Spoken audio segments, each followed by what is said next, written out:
and welcome to episode 93 of 2-Minute Talk Tips. You know, if we learned anything from David Letterman, it's that people love top 10 lists. And if we learned anything from the internet, it's that humans can go to some pretty dark places. And also, everybody loves listicles. And if we've learned anything from good sales and marketing, it's to underpromise and overdeliver. In that spirit, I give you 10 tips for more effective public speaking today, plus 8 more tips. That's right, this is a clip show featuring the tips my 18 guests offered this year to help you do better with your audience. Let's start things off with British comedian, podcaster, presenter, and speaking coach Iszi Lawrence, who talked about storytelling in episode 62. It's a really bizarre thing in our lives where people absolutely hate being sold to, but absolutely love shopping. They love to buy new things, and they love to get excited about something, but they hate being sold to. So it is about telling somebody honestly about something and letting them, respond and reading what they're saying, not going in with your patter and going, and this and this and this and this, if you can sense that they're not interested in that. Letting them walk away and saying, okay, and then letting them come back. It's, I think it does depend obviously on the product that you are, marketing and everything else. But if your product and your brand is based around you, and it could be that, you make jewelry, but you can tell stories about that jewelry. You can make that your jewelry special. Just because you're a product-based business, not a service-based business, does not mean that it isn't about you. Because I will happily spend more money of somebody who makes their own jewelry beautiful than I would, there's a story behind it and I feel emotionally connected to that person as well as what they're selling, than I will to go to a jeweler's on the high street and get sold a standard necklace and think, oh, that's quite nice. I can see my, mother or my sister wearing that, and I'll buy that for them, rather than I'm going to make them something bespoke that they're going to treasure, and I'm going to, they're going to remember me, if I move away or whatever, it becomes in itself its own event, and it becomes much more precious. And that extra value is translated into, a more expensive object, but I'm much more happier spending the extra money. Podcast consultant, mindset specialist, and host of 10-Minute Mindset, Mario Porreca from episode 66, talks about the importance of a good shower. Practice in the shower. Believe it or not, it's something that I do that has changed the game for me. And it's because when you're in the shower, you don't have to think about what you're doing because you've done it so many times. So it's really easy, and it's a nice environment. It's typically warm and, all that stuff. So you can get in, it's quiet. You can get into a meditative state really easily. So while I'm in the shower, this is where I get my best ideas. I like to think about and imagine doing my talks and what I would say and how I would say it and what it's going to feel like, and really employ visualization so that you feel it and you experience it. Because if you can experience it there, once you're on that stage, you can just go back to that place. It's like you've already done it. It's like you've already been there. And visualization is such a powerful tool for both your conscious and unconscious mind, because your unconscious mind doesn't know the difference about whether you've actually really experienced that or it's just been a visualization. So you can really make yourself believe you've been there. You can draw on that past experience. And when you get there, you'll know what it's like. You've been there, you've done it, and you'll have much more confidence. Melanie Childers is a coach who helps progressive women run for political office. In episode 68, she talked about raising your energy. One of the tips that I like to use actually comes from one of my acting coaches from years ago. And the thing that she would have us do is raise your energy so that you are very visible and very powerful. And so what that looks like is, if you are scared and nervous, your energy is very small. You're very in your head and very focused on what you're going to say. And so when you raise your energy and imagine that you can project your whole being into the entire room, you take up more space and you become more visible and more interesting and more present. And so what she would have us do is run in place for about 30 seconds to wear us out a little bit, but also get us in our bodies. And then you just become more present and more powerful when you're present in that space. So my tip is to raise your energy and to practice doing that. And I imagine that you're Lady Gaga. Imagine that you're Freddie Mercury. Own that space with every fiber of your being and practice in that space. In episode 69, Pradeepa Narayanaswami, a fertility coach whose mission is to help men's, women's, and couples' infertility journeys suck less, gave us a trio of tips about being more comfortable on stage. Number 1, wear something that you are comfortable with. And that is you. That's always number 1. Number 2, practice some powerful poses, body language poses.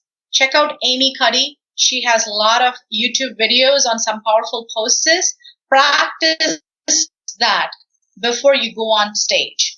And practice some voice, just like saying sounds like ah, ooh, ee, just so that you're opening up all the vocal cords. Practice that. I do this all the time. Just go to a restroom and practice that. That's okay. People hear you.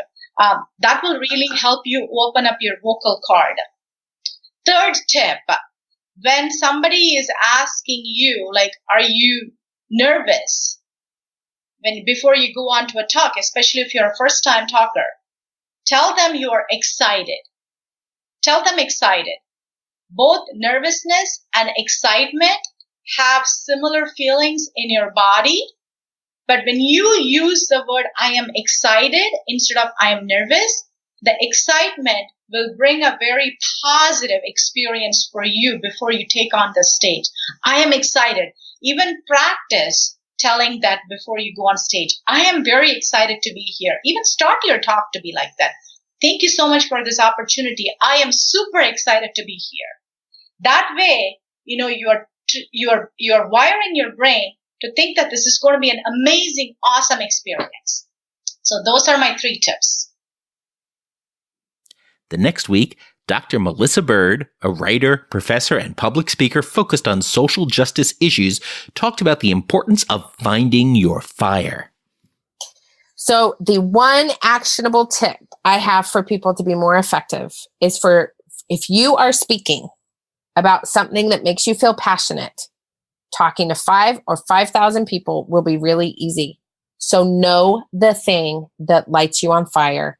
Be really clear on what your jam is and be excited about that thing, because when you speak from that space, you're unstoppable. In episode 73, nursepreneur Catie Harris reminded us to connect with the audience. One tip that I would give people is not to worry so much about being high energy and jumping up and down or, just creating whatever in the room. It's more about connecting with your audience and saying things that you've experienced, showing them that you've been through struggles as well, that you're not a perfect person or you're not better than them because you're up on stage, but you're just like them and you can relate to them. And if you can get that message across, if you can connect in that way, really anything that you say, the audience is going to accept and remember, because when they feel like you're telling them something that they can relate to and resonate with, it makes all the difference. It really does. German magician, author, mindset specialist, and host of Pure Mind Magic, the podcast which might have the best podcast theme music I've ever heard, Victoria Mavis, shared the magic of writing your thoughts down in episode 75. What is really helpful to get more clarity is to, when you start in the morning or before you go on stage and doing a speech, write down everything that goes on in your mind just to get this clarity. And it really helps because then you are clear for everything that comes, and everything that is in your mind is just on paper. You don't have to think about it. It frees up a lot of new energy. And you can just write how thoughts come. Doesn't have to make sense. Just write anything down. And then you know it's out of your mind and you really can concentrate on your speech or concentrate on a productive day. Northern Ireland-based social media consultant Louise Brogan explored eye contact in her tip in episode 76. So my tip for being a more effective speaker is that when you are standing up in front of a room of people, try and connect with the people in the audience by making eye connections, because then the people feel much more engaged. You feel that you are more engaged with your audience. And to me, it just runs a lot more smoothly. And people then have come up to me afterwards and said they thought that was a really engaging talk, because I am not just staring at my notes or looking at a screen. I'm actually physically making eye contact with the people in the audience. That would be my tip for anyone who's having a speaking event. International speaker, coach, and spiritual teacher Patricia Missakian explained that one way to deal with jitters is to focus on influencing just one person in episode 77. One mindset that shifted everything for me, because in the beginning of my business, I had this huge discrepancy of, I would invite people for a webinar and I would have like 3,000 attendees in Portuguese and 300 attendees in English, which was still very good for doing a few ads for a week. But still, I had these huge results from Brazil. And when I look at it, for me, it was my own self-confidence, because I didn't thought my English was good enough. I thought people would not understand me. And then I shifted that. I shifted to if I show up and I empower the life of one person, I'm on purpose. So that's my tip. You can borrow this, this mindset. Anytime you're going to do a Facebook Live, anytime you're going to show up somewhere, if I show up and I empower the lives of one person, I'm on purpose. And that's all it matters. That one person that will have, something's going to shift for them from hearing your story. Because your story can heal one person, many people. But if, set that mindset, if one person get their lives transformed by this live, I'm on purpose. And everything gets easier. Burn survivor turned Miss Nevada, Hilary Billings, explained the key is to focus on feelings when we talked in episode 78. My tip comes from a lesson learned during my first ever red carpet interview, which was with Ryan Seacrest. So obviously it was incredibly nerve-wracking to speak with him, as he is the public speaker of all public speakers and the interviewer of interviews. He does all these things. He has all these businesses. We don't know how he does it. And yet he was so kind and conversational and very thoughtful with his answers and his time on the carpet with me. And I was so in awe in that moment. I don't even remember what I asked him. So thank goodness that we have it all on tape.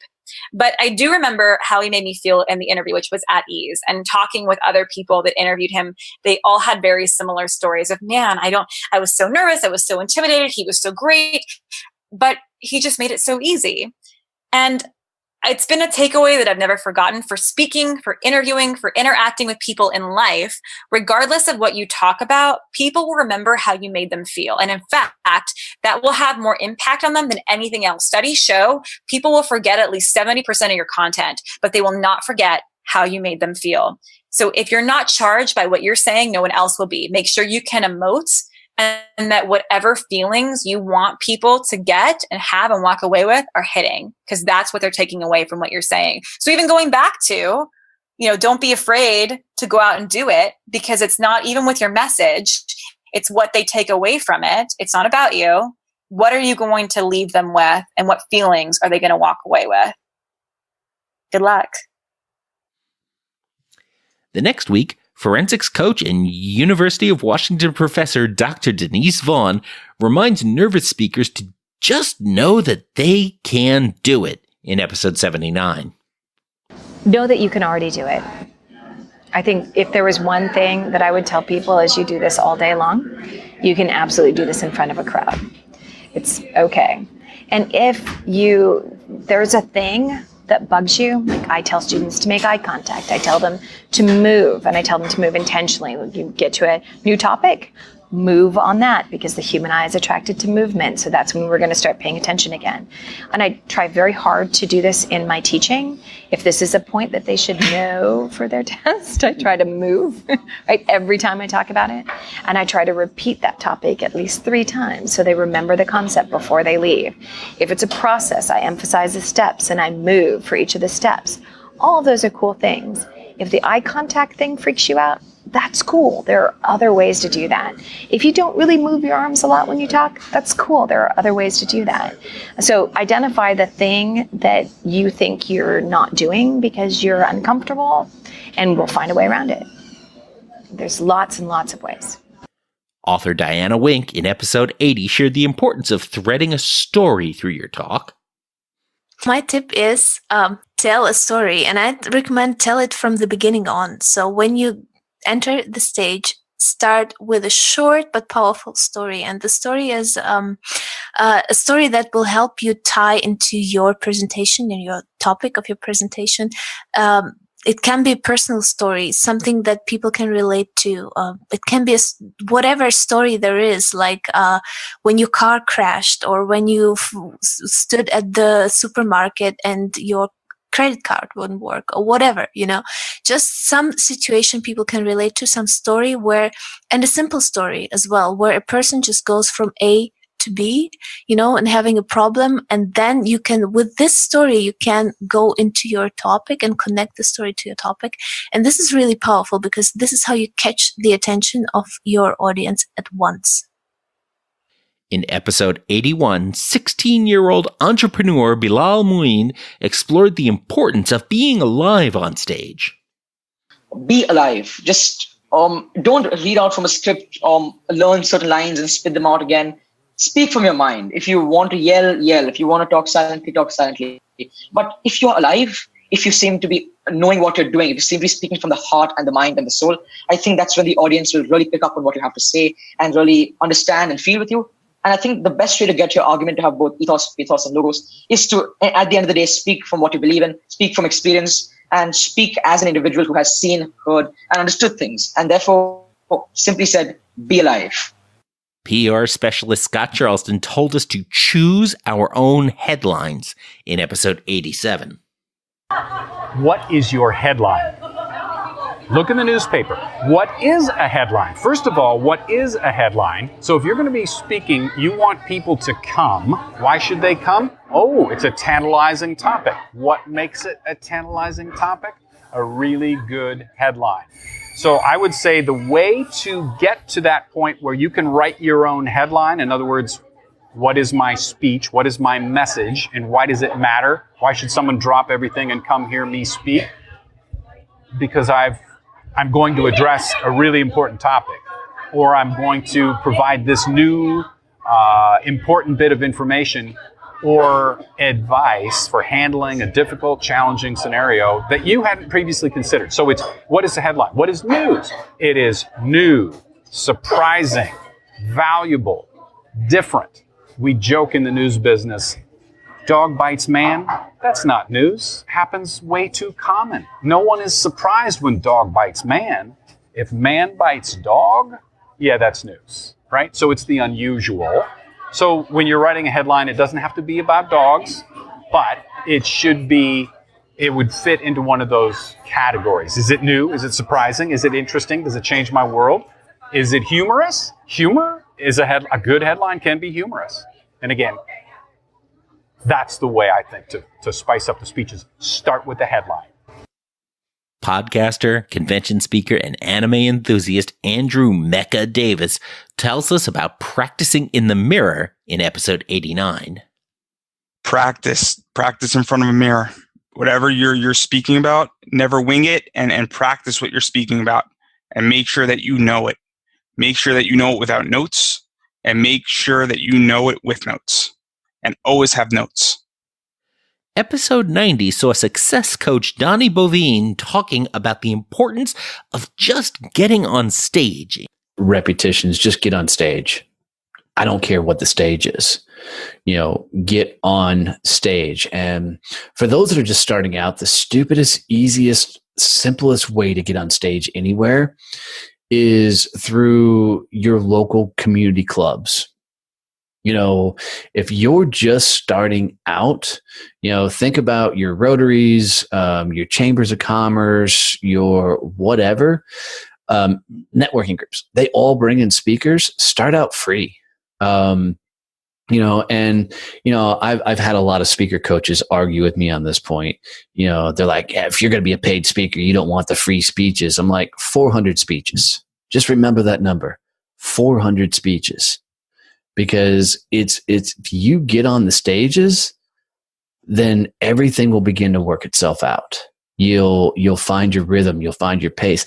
You'll learn how to get on stages. You'll learn how to send the emails, right? You'll learn how to do the follow-ups. You'll learn the process and the art of getting those things done. But, so in simpler terms, get in the game.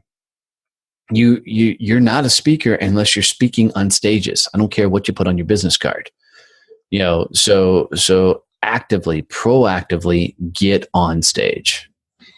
Speaker and TV producer Philip Andrews said that to connect with your audience, you first have to be able to describe them in episode 91. Get a notebook or a journal, pen and paper, and I want you to sit down and I want you to think about who is your message for? I want you to think about who do you want to reach? Who is your message meant for? And I'm not just talking about their what their career is. I want you to go in. What do they care about? What do they look like? What type of clothing do they wear? I want you to be able to visualize that person, give all the attributes, get really down in the weeds about who is now there's going to be more people you can reach, but who is the number one person you want to reach? And you describe them. You know everything about them. You name them. You can name them if you want, because here's what you need to happen. You need to be able to visualize who is at stake if you don't do what you want to do and if they don't hear your message. And then, so after you've written this all down and you've identified who your message is for, I want you to think this. What can happen to them if they don't hear my message? What bad can if they don't hear my message, what can happen? And I want you to think about that. Because here's the thing, there's all these tips and tricks and tools, but if you are not motivated on a daily basis, one tip will not cure anything if you're not willing to do the work. So what you need to do is you need to know who you want to reach, and you need to know what is at risk. And when you think about that, when you know that I care so much about this person that I want to reach, and if I don't reach them, this is what can happen to them. Now you've got stakes. Now you've got a why. Now you have something that drives you on why you need to be on that stage and why you need to give the talk you need. Now you have a reason, and that reason is going to do way more than any other little tip I could give you guys today. So that is my 2-minute tip. Finally, Hall of Fame podcaster and producer of the School of Podcasting, Dave Jackson, tells us to greet our audience members before we begin speaking in episode 92. It's 15 minutes. People start to kind of meander in. So these people are here. This is the early audience. They've already chose that you're the presentation you want to see. And I will walk in and I will say, hey, are you here for the next presentation? They'll go, yeah. And I'll go, great. I just want to say thank you so much. I know there are a lot of other presentations going on right now. I'm just really honored that you're here. Can you tell me a little bit about yourself? And people look at me like I'm weird, like, I do this and this and that. Well, now I'm getting a better idea. How can I connect my content to my audience? And I'll just walk to the next person. Are you here for the next presentation? Yeah. Oh, hey, thanks so much. I'm Dave. And they're like, yeah, I know. I listen to your show. I'm like, hey, thank you so much for listening to my show. Is there something I could do to make my show better? Or, it sounds weird, but just walking around and introducing myself to people, it makes you like, I don't know, it builds a little bit of connection with your audience. And I don't see anybody else doing that. And so I kind of stole that idea from Penn & Teller. Penn & Teller, I think, are I forget the name of the hotel, but they are the longest running Vegas thing ever at this point. They do the opposite. they don't charge people $300 for a meet and greet. They say hello to everybody as they exit. And I went, which I try to do that as well, but I always try to get them on the way in just so I know who I'm talking to. And I might find out something about that and be able to tie an example to that person. So yeah, I'm not sure why people don't do that. And the other thing is, the other great thing, it's a side effect. The nerves that you had because you're just sitting around waiting go away because now you're having conversations with people. And all of a sudden you look up and you go, oh, time for me to go on. Hold on. I'll see everybody later. And you go backstage and come back out. Wow, it's been quite a year with those 18 guest tips plus even more in the non-guest episodes. And I look forward to even more great tools for speakers in 2019. So what's been your favorite tip from this list or from your own experience? Tell us about it in the comments over at 2minutetalktips.com/2018tips. Was this episode helpful? I hope so. Do me a favor and share it in the social media platform of your choice with the link 2minutetalktips.com/2018tips. You can find links to all of these episodes over at, you guessed it, 2minutetalktips.com/2018tips. Check them out to listen to your favorite guests talk about speaking in even more detail. And, of course, as always, don't get best, get better. Thanks a lot. I'm Bill Monroe, and I'll talk to you next week.